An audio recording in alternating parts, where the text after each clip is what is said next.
Good morning, students. Welcome in the online classes for a new Rajasthan Public School. I am your assistant teacher. Okay, students.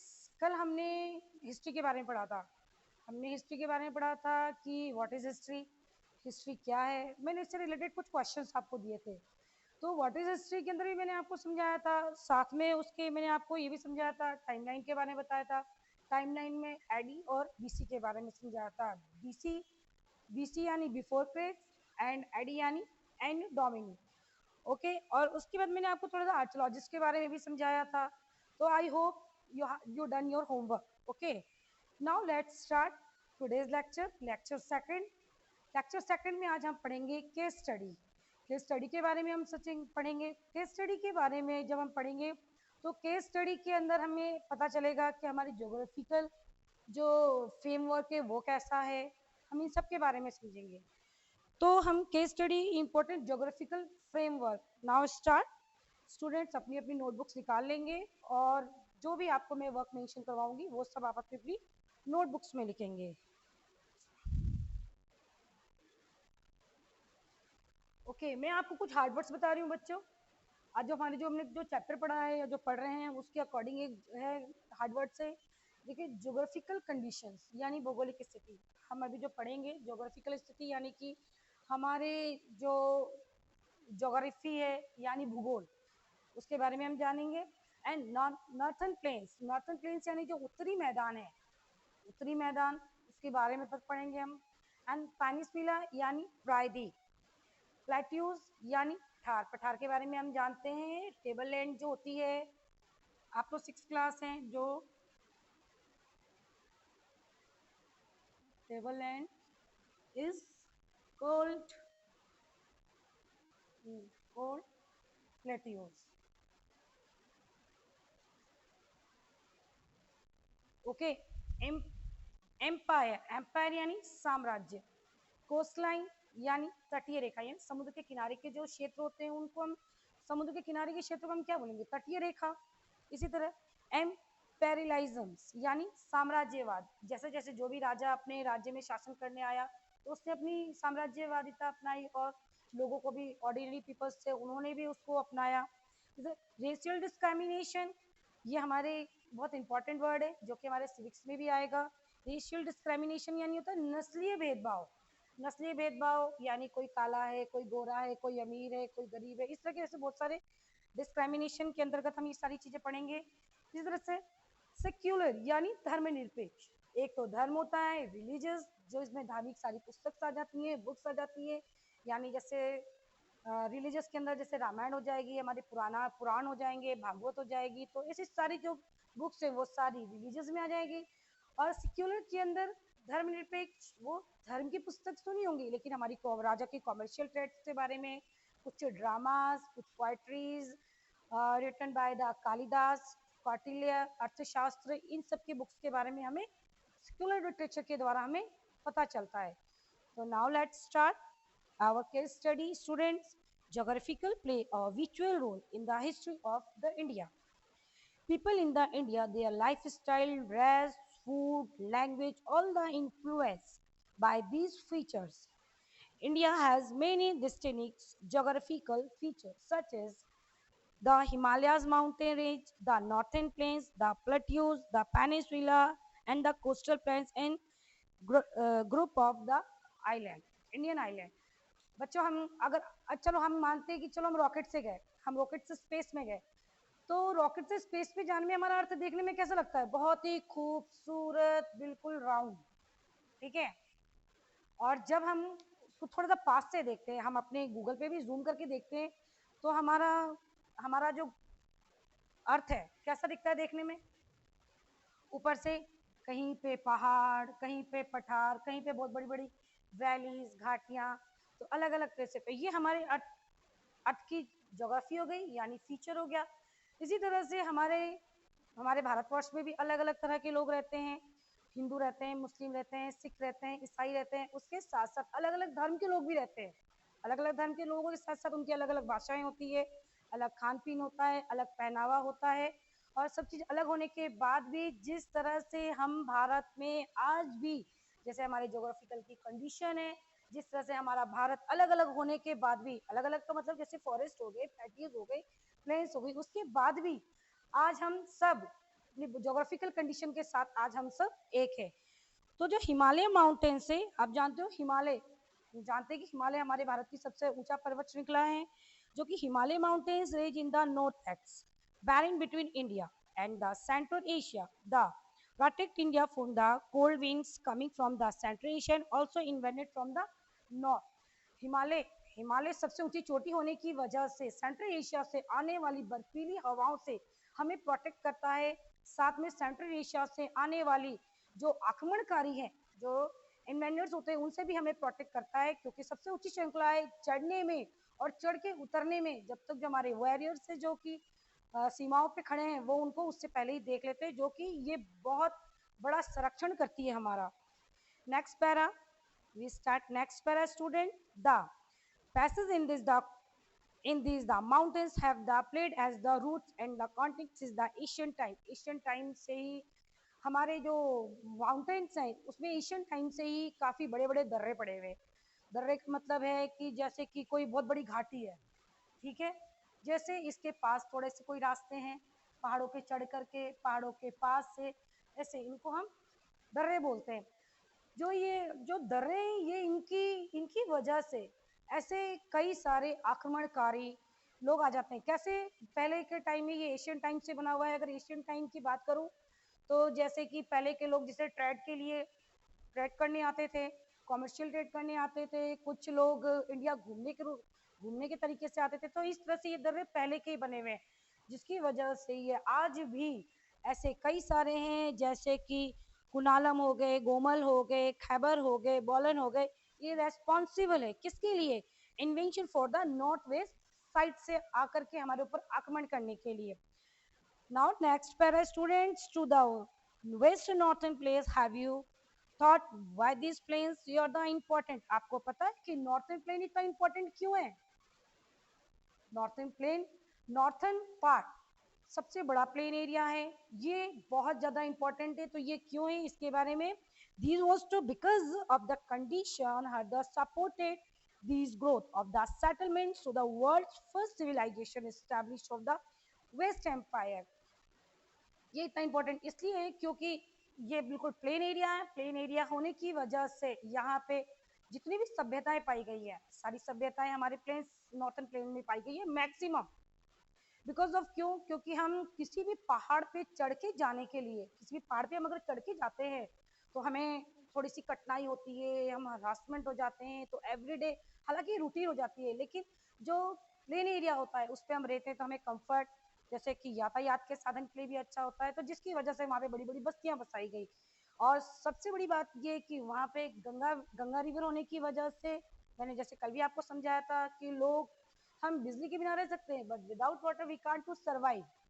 तो उसी तरह से लोग planes में रहना ज़्यादा अच्छा क्यों क्यों और साथ में गंगा रिवर के पास में सभ्यता ज़्यादा पाने का एक और कारण है कि गंगा नदी जो अपने साथ बहुत इंपॉर्टेंट एल्वियल लेकर के आती है, उसकी वजह से जो सॉइल होती है वो बहुत ही फर्टाइल होती है।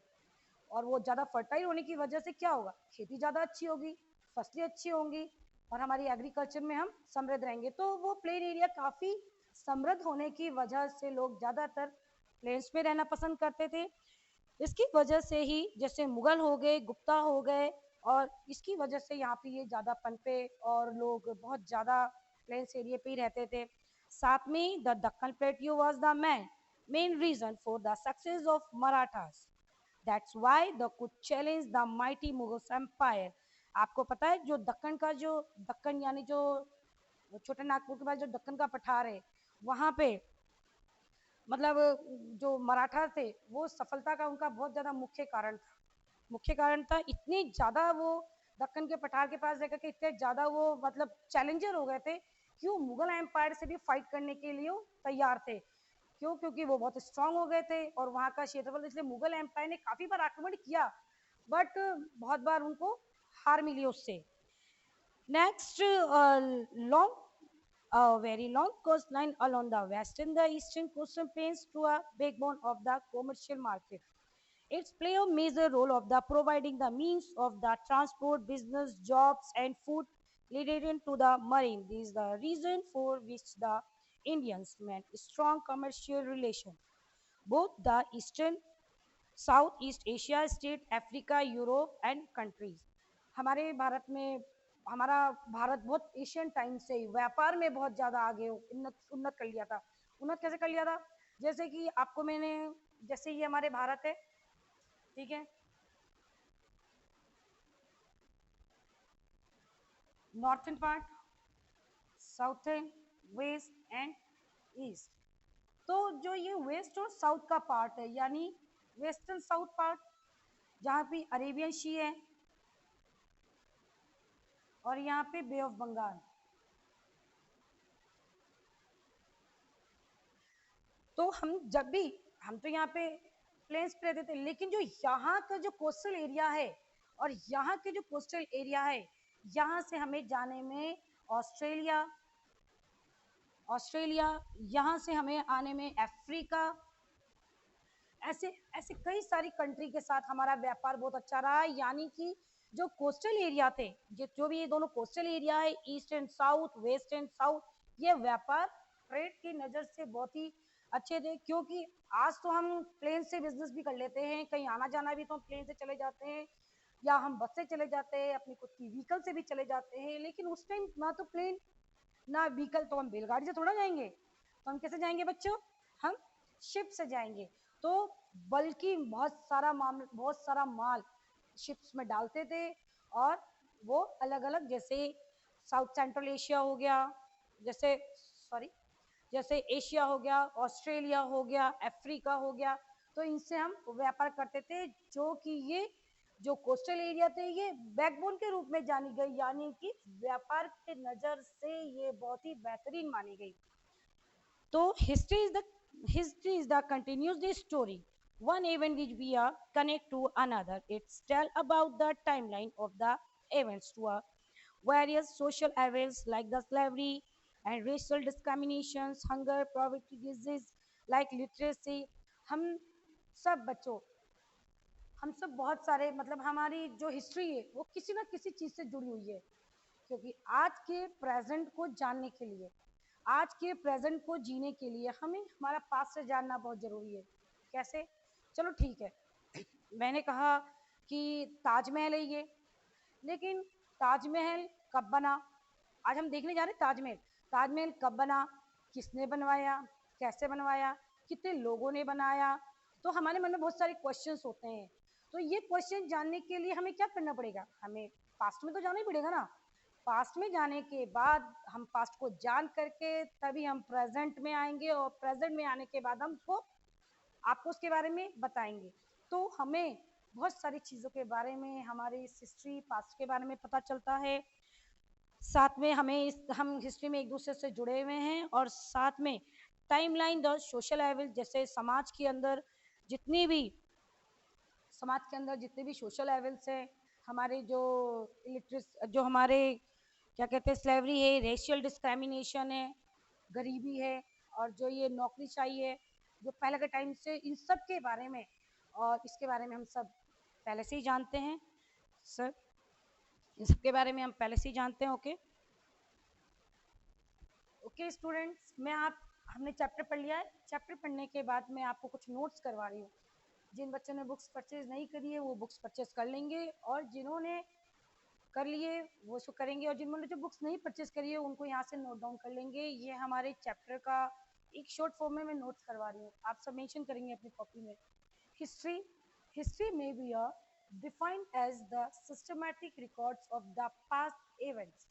जो हमारी हिस्ट्री है वो हमारे पास्ट का एक ऐसा रिकॉर्ड है जो कि एक सिस्टमैटिक तरीके से हमें मिलता है पढ़ने के लिए। और हिस्ट्री लिखेगी तो पढ़ना ही पड़ेगा हम सबको, है ना। तो हमें, लेकिन जो भी पढ़ना है हमें एक सिस्टमैटिक रिकॉर्ड के साथ पढ़ना है बच्चों। सेकंड है historians divided history in two parts.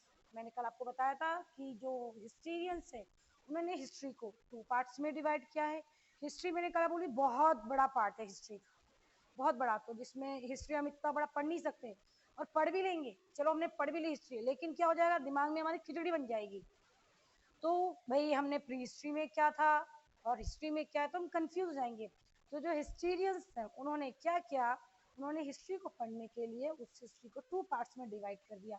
जब हम आगे हिस्ट्री पढ़ेंगे बच्चों, या ज्योग्राफी पढ़ेंगे, या सिविक्स पढ़ेंगे, या पॉलिटिकल पढ़ेंगे, आप 6 क्लास के बच्चे हैं, तो जैसे जैसे हम हिस्ट्री पढ़ेंगे उसको पार्ट्स में पढ़ते जाएंगे। हर चीज को पार्ट्स में डिवाइड किया गया है। माना एसएसटी बहुत बड़ा है, हम एसएसटी एक साथ नहीं पढ़ सकते हैं, तो इसको हम इजीली स्टडी करने के लिए क्या करते हैं, उसको अलग अलग पार्ट्स में, एसएसटी अलग कर दी, ज्योग्राफी अलग कर दी, पॉलिटिकल अलग कर दी, तो इस तरह से अलग अलग कर दी ताकि हम इजीली उसको पढ़ सकते हैं। तो इस तरह से हिस्ट्री को पढ़ने के लिए, समझने के लिए इसको 2 पार्ट्स में डिवाइड कर दिया है, first pre history and second history. Okay, next BC के बारे में हम कर पढ़ चुके हैं। BC means before Christ. Okay, before Christ का मतलब Jesus Christ they are count in ascending order. कल मैंने आपको बताया था छोटा सा कि कल मैंने आपको बताया था कि हम जीसस क्राइस्ट, यानी यहाँ पे हमने पढ़ा था बीसी और यहाँ पे पढ़ा था हमने एडी।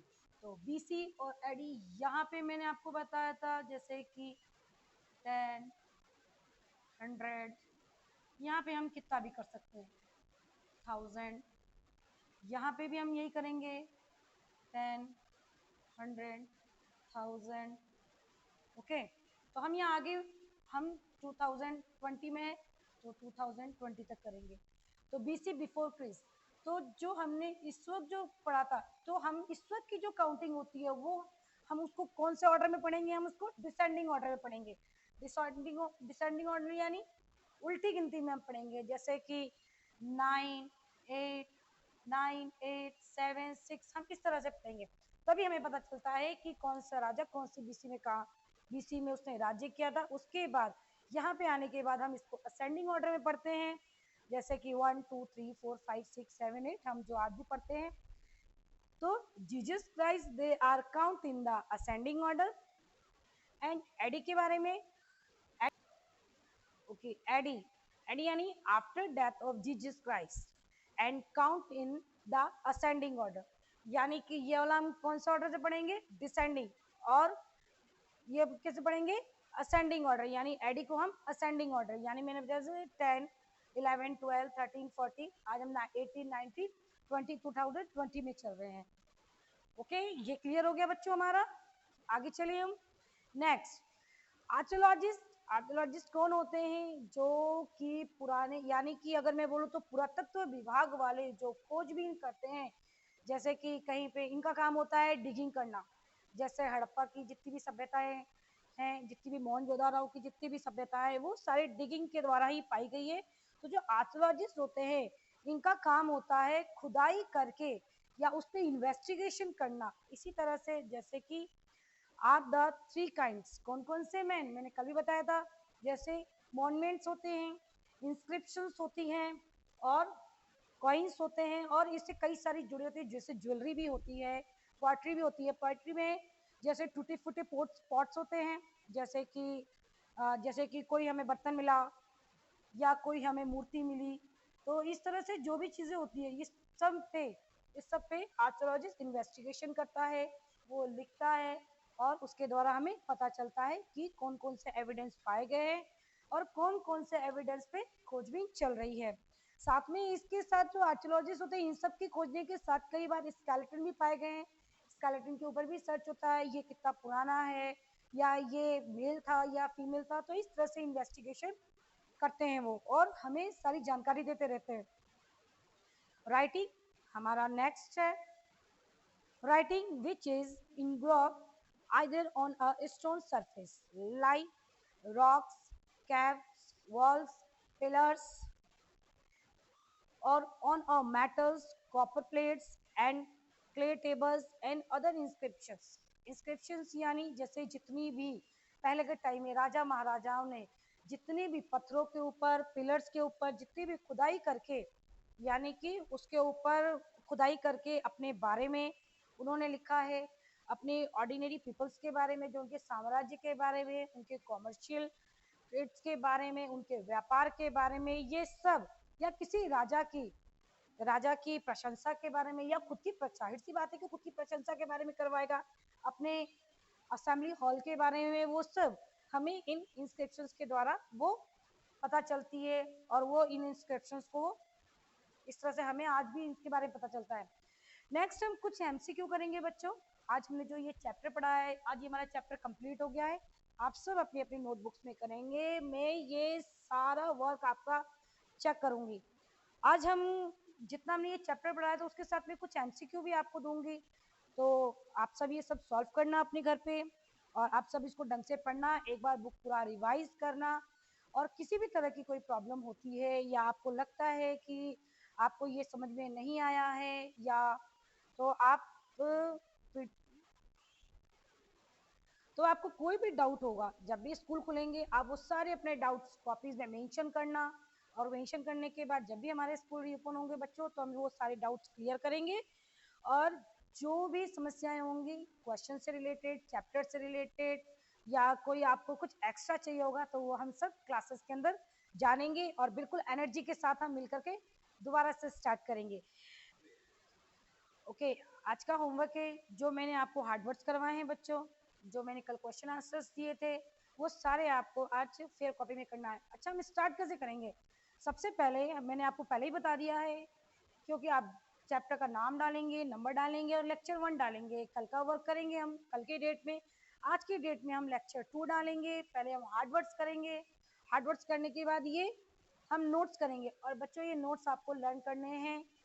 लर्न करने के साथ साथ मैं आपको आज आपके बुक के क्वेश्चन आंसर दूंगी। Exercise A B C, exercise first A B C, choose the correct answers, fill in the blanks and true false. ये सब आपको अपनी रफ कॉपी में करना है, जितना भी पढ़ाया है इसी बुक के अंदर से ही है, आप करना। इसके बाद जब हमारी नेक्स्ट लेक्चर स्टार्ट होगी तो उस नेक्स्ट लेक्चर में आपको मैं ये सारे आंसर्स बताऊंगी। एक बार आप खुद भी कोशिश करना, बुक्स के अंदर से देखना, और ये बुक्स के अंदर से ही है। आई होप आप सब फाइंड कर लेंगे। ओके, और जब मैं आपको इसका सॉल्यूशन बताऊं तो आपको तभी फेयर कॉपी में करना है। कौन सा वर्क फेयर कॉपी में करना है? जो बुक के जो एक्सरसाइज ए बी सी है वो हम अभी रफ कॉपी में करेंगे, जब मैं इसको बताऊंगी तब आप उसको फेयर कॉपी में करेंगे। ओके, थैंक यू बच्चों।